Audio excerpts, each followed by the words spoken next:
حضرت اویس کرنی رضی اللہ تعالیٰ عنہ مسلمان ہوئے، بڑا دل چاہتا تھا حضور سے ملنے کو، آئے بھی 2 دفعہ، آپ نے باتیں سنی ہوئی۔ اماں بوڑھی تھیں، ایک ادھر دیکھو میری طرف، اماں بوڑھی ہو اور ماں حکم دے دے کہ نبی پاک کے پاس نہیں جانا، ذرا سننا، تو حضرت اویس کرنی، یہ داتا گنج بخش علی اجویری نے لکھا ہے، یہ امام شورانی نے لکھا ہے، یہ تمام ان پہ سیرت نگاروں نے لکھا ہے، کہا بیٹے میں کمزور ہوں، مجھے چھوڑ کے نہ جانا، چھوڑ کے نہ جانا۔ ایک دن بڑی منت کی، رو پڑے، اماں نے کہا بیٹا جانا، لیکن اگر حضور گھر نہ ہوئے تو تلاش نہ کرنا، میں فالج زدہ عورت ہوں، اٹھ کے چل نہیں سکتی۔ او بھائی، حضرت اویس کہتے میں نے دروازے پہ دستک دی، یہ امام شورانی کے جملے، سیدہ عائشہ صدیقہ اندر سے بولنی کون ہے دروازے پہ؟ کیا لفظ ہیں، کیا انداز ہے! آج تو مرید بھی ٹیلی فون کرتا ہے، کہتا ہے پیر صاحب تیار ہو جائے، میں پہنچ رہا ہوں، قریب آ گیا ہوں، ذرا ریڈی ہو جائیں۔ حضرت اویس کرنی دروازے پہ کھڑے، کون ہے؟ بڑی عاجزی، بڑی درویشی، کہنے لگے اماں جی ایک فقیر ہوں، یمن کا رہنے والا ہوں، ایک فقیر ہوں، ایک درویش ہوں، یمن سے آیا ہوں، محبوب سے ملنا ہے۔ کہا وہ تو گھر میں حجرے میں تشریف فرما نہیں ہے، باہر دیکھ لو، مسجد میں یا کسی جگہ تلاش کر لو۔ تو حضرت اویس کرنی کی آنکھوں میں آنسو آئے، کہنے لگے وہ آئے تو بتا دینا کہ ایک قرن سے فقیر آیا تھا۔ یہ امام شورانی کے جملے ہیں۔ حضرت عائشہ کہتی ہے مجھے بتانا نہیں پڑا، محبوب گھر آئے تو آتے ہی پوچھنے لگے عائشہ کوئی آیا تھا؟ علم غیب رسول کے منکر اس حقیقت کو بھول جاتے ہیں، غیب مانا کہ راز ہے لیکن راز اپنوں سے کب چھپاتے ہیں۔ نبی کریم صلی اللہ علیہ وسلم کوئی آیا تھا؟ حضرت عائشہ نے سوال عرض کی یا رسول اللہ آپ کو کیسے لگا؟ حضور فرمانے لگے کسی کی خوشبو آ رہی ہے، کسی کی، یہ امام شورانی کے لفظ ہے، کسی کی، اگرچہ غالب خوشبو خود محبوب کی ہے، کسی کی خوشبو آ رہی ہے۔ کہ حضور قرن کا رہنے والا کو فقیر آیا تھا، سلام چھوڑ کے چلا گیا۔ جناب عائشہ کہتے ہیں حضور کی آنکھوں میں آنسو آئے۔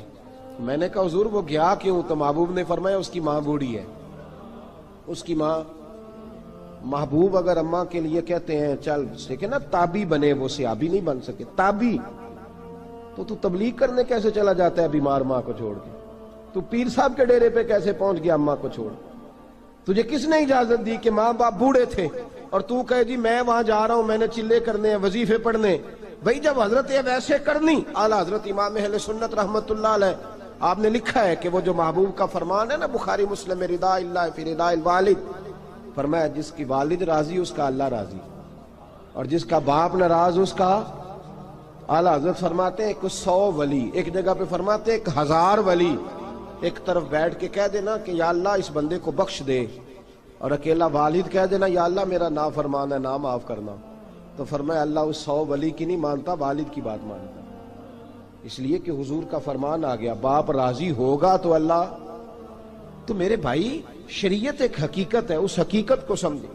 حضرت اویس کرنی کی زندگی کا ایک پہلو یہ، دوسرا پہلو یہ جو ہے نا بڑی لمبی چوڑی داستانیں، اور بڑا ہمیں شوق ہے تصویروں کا، بڑا شوق ہے۔ آپ یقین کریں میری طرح کے بہت سارے لوگوں کے پوسٹر چھپتے ہیں، بڑی بڑی تصویریں لگی ہوئی ہیں چوکوں میں۔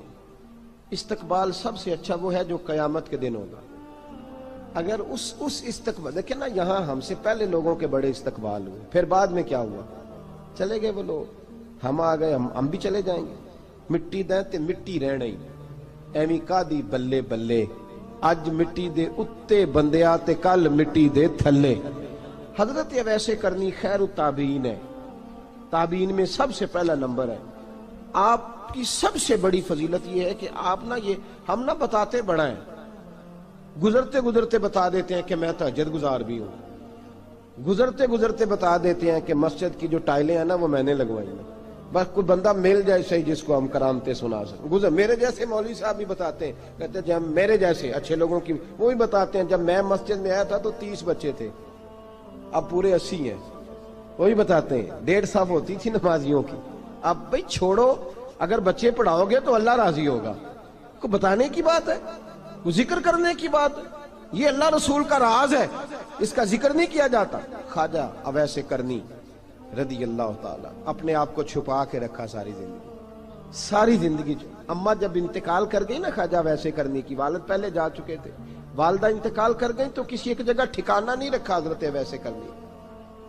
میری باتوں کی سمجھ آ رہی ہے آپ حضرات؟ کیوں بھلا یہ کئی دفعہ جو نعرے شارے ہوتے ہیں یہ بڑی خرابی کر جاتے ہیں، اصل کام رہ جاتا ہے۔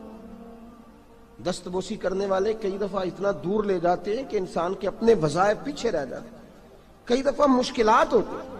اس لیے صوفیاء میں ایک ملامتی گروہ ہے، ملامتی، داتا صاحب نے اس کو لکھا ہے اور اس کا تذکرہ قرآن نے کیا، جو جاہدون فی سبیل اللہ ولا یخافون لومۃ لائم۔ فرمایا اللہ کے کچھ بندے ایسے ہیں جو اللہ کے راستے میں جہاد کرتے ہیں اور جب لوگ انہیں برا کہتے ہیں تو اس کی پرواہ نہیں کرتے۔ ملامتی گروہ جو کہتے ہیں کہ لوگ اگر تھوڑا سا ہم سے الرجی کریں گے تو ہو سکتا ہے، دیکھیں نا جب آپ کو کوئی برا کہتا ہے تو نفس دبتا ہے، کہتا ہے تو کچھ بھی نہیں۔ حضرت بایزید بستامی سلطان العارفین رحمت اللہ تعالی علیہ فرماتے ہیں رمضان شریف کا مہینہ تھا تو میں گزر رہا تھا بستام کے بازار سے، لوگ دکانوں سے اٹھ کے مجھے ملنے آنے لگے تو میرا نفس مجھے کہنے لگا بایزید اتنی شان تو آج بادشاہ کی بھی نہیں جتنی تیری ہے، کاروبار چھوڑ کے تو نہیں آتا۔ کہتے ہیں اسی لمحے وہ جو میری روحانی ترقی تھی وہ رک گئی، میں پریشان ہو گیا کہ میں نے لوگوں کی تعریفوں کو بڑا سمجھ لیا۔ کہتے ہیں کھجوریں تھی ریڈی، پتہ رمضان میں کھجوریں بڑی بکتی ہیں، کہتے ہیں میں آگے بڑھا، لوگ سلامیں لے رہے تھے، ایک کھجور اٹھا کے نہ کھائی نہیں، اٹھا کے نہ منہ میں رکھ لی، صرف منہ میں۔ لوگ کہنے لگے دفع کرو، یہ بھی کوئی بندہ ہے اس نے روزہ ہی نہیں رکھا پیر ہو کے۔ کہتے ہیں لوگوں نے ملامت کی تو میرا نفس کچلا گیا۔ جب کوئی آپ کو برا کہتا ہے نا، پھر جو سجدے میں رونے کا مزہ آتا ہے، وہ تعریف کے وقت سجدہ ہوتا ہے کبھی؟ اقبال کہنے لگے نہ بچا بچا کے تو رکھ اسے، تیرا آئینہ ہے وہ آئینہ، یہ شکستہ ہو تو عزیز تر ہے نگاہ آئینہ ساز میں۔ فرماتے ہیں میں کھل کے رویا اللہ کی بارگاہ میں، بندے سارے۔ بابا بلے شاہ صاحب فرماتے ہیں ایک دن میرا بھی دل کیا تھا کہ میں اعتکاف کروں پر قصور سے نکل جاؤں، کچھ پیر کہہ کے ہاتھ چومتے ہیں، کچھ سید کہہ کے۔ فرمانے لگے اٹھ بلیا چل اوتھے وسیے، اور جتھے وس دینی سارے ہی انے، نہ کوئی ساڈی ذات پچھانے تے نہ کوئی سانو مننے، چلو چلے وہاں جا کے بیٹھتے۔ حضرت اویس کرنی کا یہ کمال رہا، جس طرح حضرت بایزید نے کھجور رکھ لی، لوگ برا کہنے لگے، چھوڑ کے چلے گئے۔ فرماتے ہیں جو مزہ اس دن سجدوں میں آیا نا، تھوڑا آگے جا کے میں نے کھجور باہر نکال دی، روزہ بھی نہیں ٹوٹا۔ میرا خادم کہنے لگا حضور یہ کیا کیا؟ فرمانے لگے رب کے قریب ہونے کا ایک طریقہ اختیار کیا ہے، یہ بھی ایک طریقہ ہے اس کے قریب ہونے کا۔ صاحبو حضرت بایزید چھپے رہے۔ داتا صاحب نے لکھا ہے ایک اور تابعی تھے حضرت حرم بن حیان ان کا نام، وہ کہتے ہیں میرے دل میں تڑپ لگ گئی کہ حضرت اویس کرنی سے ملوں۔ میں یمن آیا ملنے، جب ان کی والدہ کا انتقال ہوا تو ایک جگہ رہتے نہیں تھے، کبھی یمن، کبھی کوفے، کبھی کہیں۔ حضرت حرم بن حیان کہتے ہیں میں حضرت اویس کرنی کو ڈھونڈتے، توجہ ہے میری بات پر، میری طرف دیکھیں، کہتے ہیں میں نے مہینوں کا سفر کیا۔ آپ نے بھی کبھی کیا ہے مرشد ڈھونڈنے کے لیے؟ گھر بہ کے آکھی ہوندے نے کوئی کامل نہیں رہا، ساریاں دکانداریاں، بھئی تو گیا کہاں ہے؟ تو کہاں گیا ہے؟ گھر بیٹھے ہی فیصلہ کر لیا تو نے؟ تو کہاں نکلا ہے؟ جو نکلتے ہیں نا انہیں تو رب کریم کا قرب بھی نصیب ہو جاتا ہے۔ تو نکلا ہی نہیں، تو نے گھر بیٹھے ہی فیصلہ کر، سارے غلط ہے، یہ ہو ہی نہیں سکتا سارے غلط ہو۔ اس لیے کہ صحیح بخاری میں محبوب کا فرمان موجود ہے، نبی کریم علیہ السلام نے فرمایا میری امت کبھی گمراہی پر جمع ہو ہی نہیں سکتی، تھوڑے لوگ برے ہوں گے، سارے برے ہو سکتے؟ یہ تو ہم نے ایک دوسرے پہ تنقید کر کے لوگوں کو برا کیا، جو اچھے تھے وہ بھی ہماری تنقید کے پیچھے چھپ گئے، ورنہ ایسی کوئی بات، بڑی بڑی خیر موجود ہے دنیا، بڑی بڑی خیر۔ حضرت حرم بن حیان کہتے ہیں میں جناب ویسے کرنی کو ڈھونڈنے نکلا تو ان کو ڈھونڈتے میں پہلے یمن گیا، لوگوں سے میں نے کہا ویس، کہنے لگے چھوڑو وہ تو دیوانہ ہے۔ اور داتا صاحب نے یہ لفظ لکھے ہیں، لفظ دیکھنا یہ بڑا مزہ دیں گے آپ کو جملے۔ داتا صاحب کہتے ہیں جب حضرت حرم بن حیان نے پوچھا نا ویس کرنی، تو کہا وہ تو دیوانہ ہے، مجنون ہے، پاگل ہے معاذ اللہ۔ کیوں؟ کیا تم نے دیکھ لیا؟ کہنے لگے جب دنیا روتی ہے تو وہ ہنستا ہے، جب دنیا رو رہی ہوتی ہے تو وہ ہنستا ہے، اور جب لوگ ہنستے ہیں تو وہ روتا ہے۔ عجیب اس کا انداز ہے، وہ تو دیوانہ سا آدمی ہے اور عجیب بندہ ہے، عجیب شخص ہے وہ۔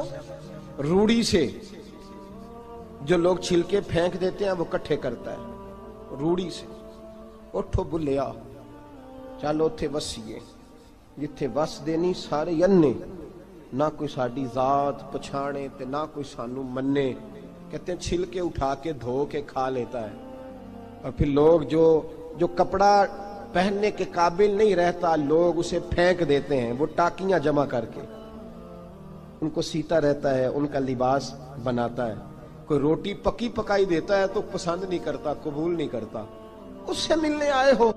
تو حرم بن حیان کہنے لگے وہ بھی ذرا جدا سا ہے تو میری بھی تلاش ذرا جدا سی ہے، میں بھی ذرا جدا سے آدمی کو ملنے آیا ہوں۔ کہنے لگے اس کا گھر بھی کوئی نہیں اپنا، کبھی یہاں ہوتا ہے تو کبھی ڈھونڈ لو تم بھی۔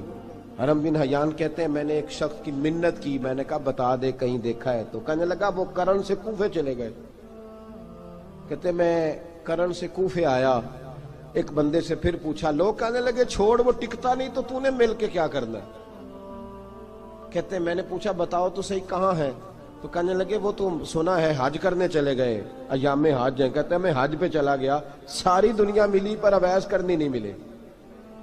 پوچھا بھئی کسی نے دیکھا ہے تو ایک شخص کہنے لگا میں نے دیکھا ہے، پر جتنا میں اس کے پیچھے دوڑتا تھا وہ اتنا آگے دوڑتا تھا۔ کہاں گئے؟ کہ مدینہ شریف چلے گئے۔ کہتے میں مدینے آیا تو ملے وہاں بھی کوئی نہیں۔ میں نے کہا ویس اگر آپ کی بے نیازی سچی ہے، کسی سے ملنا نہیں چاہتے، تو میری بھی تڑپ بڑی سچی ہے، میں بھی مل کے چھوڑوں گا، میں بھی مل کے چھوڑوں گا۔ اگر آپ کی یہ سچی ہے نا بے نیازی، بے نیاز تھے سانو تخت ہزارے دی لوڑ کیے، نال کی لگے شہر بمبول دے نال، اسی اپنی بال کے سیکنے ہیں، سانو کی لگے کسی اور دے نال۔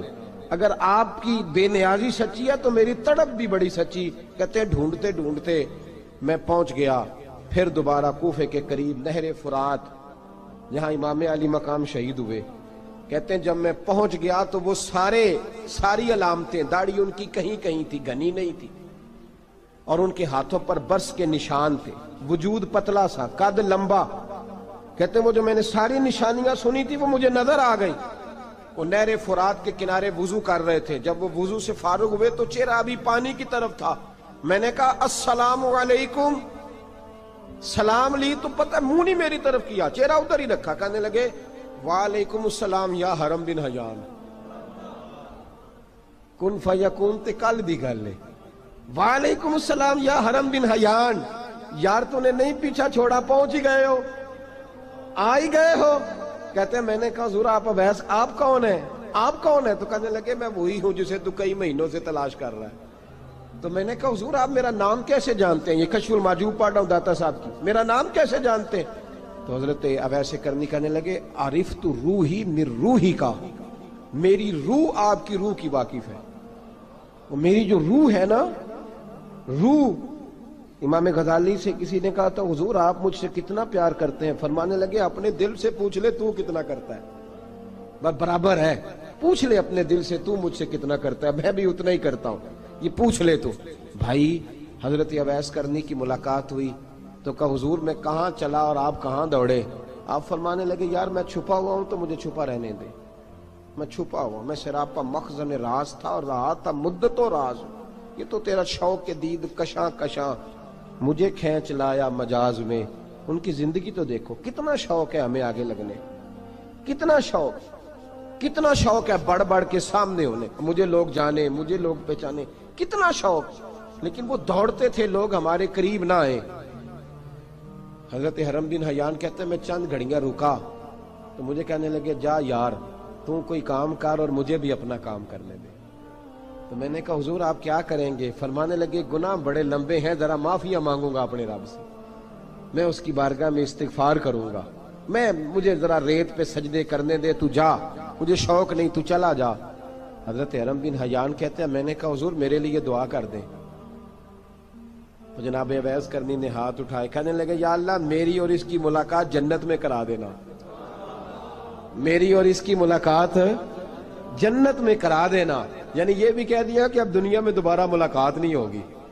کہتے ہیں میں یہ بولنے ہی لگا تھا، کہنے ہی لگا تھا کہ حضور یہاں نہیں ہوگی، تو کہنے لگے چپ کر، جب جنت کی بات جو کر دی ہے ہو گئی بات، اب اتنی دور تک تجھے کہہ دیا تو اب تو یہاں پھر دعا کی بات۔ حضرت اویس کرنی خیر التاب۔ ایک اور بات،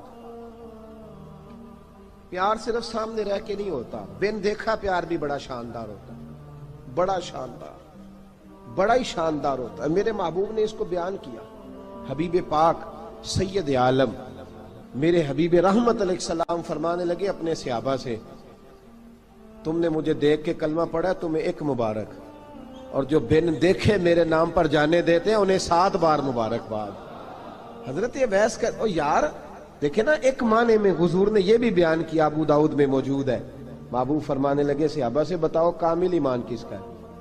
کہ یا رسول اللہ نبیوں کا۔ فرمایا ان پر تو وہی آتی ہے، یہ ایک معنی میں ہے، ورنہ کامل ایمان انہی کا ہے۔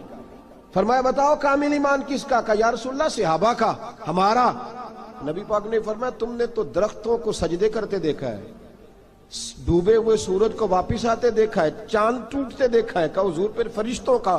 فرمایا وہ تو اللہ کے عرش کے پاس رہتے ہیں۔ کہا یا رسول اللہ ہماری پھر بس ہو گئی، آپ بتا دیں کامل ایمان کس کا ہے؟ تو محبوب نے فرمایا کامل ایمان ان کا ہے جنہوں نے مجھے دیکھا نہیں ہوگا، جنہوں نے مجھے دیکھا نہیں ہوگا، اور لفظ ہیں حدیث کے، دیکھا نہیں ہوگا پر ان کی خواہش ہوگی اگر ایک دفعہ جلوہ نظر آئے تو وہ ہر چیز قربان کرنے کو تیار ہے، ان کی یہ خواہش ہو۔ حضرت اویس کرنی نے ہمیں بتایا کہ جو بن دیکھا پیار ہے نا، بن دیکھا، جس نے دیکھا نہیں پر اس کی یاد میں تڑپتا، دیکھا نہیں پر اس کی مالا جپتا۔ حضرت ابو ذر غفاری نے پوچھا تھا، ترغیب و ترہیب میں حدیث ہے، یا رسول اللہ صلی اللہ علیہ وسلم کچھ لوگوں سے ہم محبت کرتے ہیں پر ہم ان سے ملے نہیں، ہمارے عمل بھی ان جیسے نہیں، حضور اس محبت کے عوض کچھ ملے گا؟ تو محبوب نے فرمایا اللہ محبت کرنے والوں کو جنت میں جمع فرما دے گا، اللہ جمع کر دے گا۔ لیکن کبھی کبھی نا انہیں اعزاز دینا پڑتا ہے، یہ رب رسول کا اپنا ایک انداز کرم ہے، مجبوری نہیں کسی بات کی، لیکن انداز کرم ہے۔ ان لوگوں کو شانیں دی جاتی ہیں دنیا میں تاکہ کوئی یہ نہ سمجھ لے کہ دنیا میں ان کا اعزاز کوئی نہیں، انہیں بڑے بڑے رتبے ملتے ہیں، انہیں نوازا جاتا ہے۔ حضرت اویس چھپے رہے، آئے نہیں، لیکن محبوب نے انہیں ظاہر کرنا پسند فرمایا۔ نبی پاک نے ظاہر کرنا تو اگر محبوب ہی ظاہر کرنا پسند کرے پھر ہو جانا چاہیے، پھر ظاہر اگر وہ پسند کرے تو پھر ظاہر جیم جان دا کچھ وسا نہیں ہوں، جان یار نو دے تے شاد ہو جا، اس سے دل دے ہیں فساد سارے، دل دلبر نو دے تے آزاد ہو جا، جو رکھے آباد تے رو وس دا تے جدوں کرے برباد برباد ہو جا، جو رکھے آباد تے رو وس دا تے جے کر کرے برباد برباد ہو جا۔ بلکہ میں کہا کرتا ہوں وزن نہ بھی بنے تو شعر یوں ہونا چاہیے، جے کر کرے برباد تے چپ کر کے برباد ہو جا، شور نہ کر، خاموشی سے ہو جا۔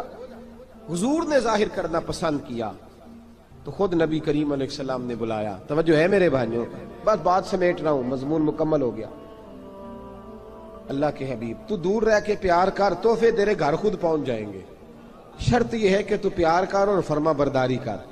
نبی رحمت صلی اللہ تعالی علیہ وسلم نے مولا علی شیر خدا اور حضرت عمر فاروق، بندے بھی حضور نے وہ چنے جو سرخیل ہیں دونوں، مولا علی فاروق اعظم امیر المومنین، دونوں کو بلایا اور بلا کے فرمایا یہ میرا جبہ لے جاؤ اور میرے بعد، میرے وصال کے بعد وہاں جانا کرن میں تمہیں اویس ملے گا، اسے میرا جبہ دینا۔ اور دیکھو کیا خوبصورتی ہے لفظوں میں، یہ بات ان کی شان کو کہاں سے کہاں لے گئی۔ محبوب فرمانے لگے اسے کہنا میری امت کی بخشش کی دعا کرے، اسے کہنا میری امت کی بخشش کی۔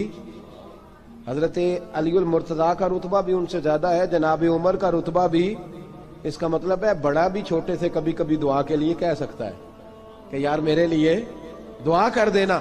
نبی کریم علیہ السلام نے جبہ دیا، جبہ دے کے بھیجا۔ حضرت عمر گئے ملنے، جناب مولا علی گئے، جا کے پوچھا وہ کدھر ہے؟ کہا وہ دیوانے سے ہیں، گھومتے رہتے ہیں۔ جب ملاقات ہوئی تو حضرت اویس کرنی دوڑے آئے، جناب عمر کہنے لگے آپ کا نام اویس ہے؟ کہنے لگے ہاں عمر فاروق میرا نام اویس ہی ہے۔ پھر آگے بڑھ کے کہنے لگے علی آپ کی طبیعت مبارک کیسی ہے؟ پھر وہ جبہ وصول کیا، کہا محبوب نے کہا تھا امت کے لیے دعا کرنا، تو حضرت اویس نے فوراً سر سجدے میں رکھ دیا۔ اور داتا صاحب حدیث لائے ہیں، محبوب فرمانے لگے اللہ تعالی بنو کلب کے قبیلے کی بکریوں کے بالوں کی تعداد کے مطابق اویس کرنی کی دعا کی برکت سے میری امت کو جنت میں داخل کرے گا۔ اتنا بڑا اعزاز، اتنا بڑا اعزاز۔ حضرت اویس کرنی رضی اللہ تعالیٰ انہوں نے دعا کی، پھر واپس لوٹے۔ یہ تو داتا صاحب کی بات ہے۔ اب اگلے جملے حضرت محدث بہاولپوری نے ایک ذکر اویس نام کی کتاب لکھی ہے، حضرت علامہ فیض احمد صاحب اویسی رحمۃ اللہ علیہ، انہوں نے لکھا ہے کہ حضرت عمر فاروق اور مولا علی جب مل رہے تھے نا، تو ایک تیسرے شخص نے کہا کہ اویس ان کی زیارت کر لو جنہوں نے حضور کی زیارت کی، ان کی زیارت کر لو، چلو آپ حضور کی زیارت نہیں کر سکے تو زیارت کر لو۔ تو حضرت اویس کرنی اٹھ کے قریب گئے تو جناب علی المرتضیٰ اور جناب عمر سے کہنے لگے حضور کی داڑھی مبارک میں کتنے بال سفید تھے؟ زیارت تو نہیں کی، داڑھی میں کتنے بال؟ انہوں نے یہ نہیں کہا ہمیں پتہ نہیں، کیونکہ سوال دوسرے کا تھا، ان دونوں کا سوال یہ نہیں کہا ہمیں پتہ نہیں۔ باقی کتابوں میں الفاظ اور ملتے ہیں، میں وہ والی بات بیان کر رہا ہوں جس میں ادب زیادہ پایا جاتا ہے۔ کہا کتنے بال سفید تھے؟ تو یہ نہیں فرمایا مولا علی اور جناب عمر نے کہ ہمیں پتہ نہیں، کہنے لگے ویس آج آپ ہی بتائیں گے کتنے سفید تھے، آج آپ ہی بتائیں کتنے ہیں۔ تو حضرت سیدنا اویس کرنی کہنے لگے محبوب کی داڑھی مبارک میں 17 بال سفید تھے، 17 بال سفید تھے، یہ ان کی زیارت کا حال۔ حضرت اویس کرنی نے ہمیں بتایا کہ دور رہ کے اطاعت صحیح کرنا، تمہارا ذکر دربار رسول پہ بھی ہوگا اور دربار خداوندی پہ بھی ہوگا۔ دوسرا یہ جو بہت زیادہ شوق ہے آگے آگے بڑھنے کا ہر آدمی کو، میں اکثر یہ رونا روتا ہوں، میں کہتا ہوں پہلے کوئی کسی بزرگ سے ملتا تھا تو دعا کراتا تھا، اب ملتے ہیں تو کہتے ہیں حضرت ذرا میرے ساتھ فوٹو تو کھنچوا لیں۔ پہلے لوگ دعا کراتے، ہاں دعا کی التجا کرتے، کہتے تھے مہربانی کر، اتنا ہی کہہ دیں کہ اللہ تیری دنیا اور آخرت بہتر کر دے، اب یہ رنگ اب فوٹو کھینچتے۔ تو بھائی یہ بہت زیادہ ہمارا جو رویہ اس طرح کا ہے، یہ حضرت اویس کرنی کی سیرت بتاتی ہے کہ یہ الجھاؤ ہے، الجھو نہ، سلجھ کے وقت گزارو۔ اور تیسری بات ان کی حیات مبارکہ سے ہمیں یہ ملتی ہے، اللہ کے ساتھ جو لوگ جڑ جاتے ہیں انہیں ویسے ہی دنیا کی ضرورت نہیں رہتی، ان کی توجہ ہی اور جانب ہو جاتی ہے۔ دعا کرتا ہوں مالک کریم کے حضور جو کچھ میں نے عرض کیا اللہ اپنی بارگاہ میں مقبول فرمائے، دوران گفتگو جہاں ہم بھول گئے اللہ ہم سے درگزر فرمائے۔ آخر دعوانا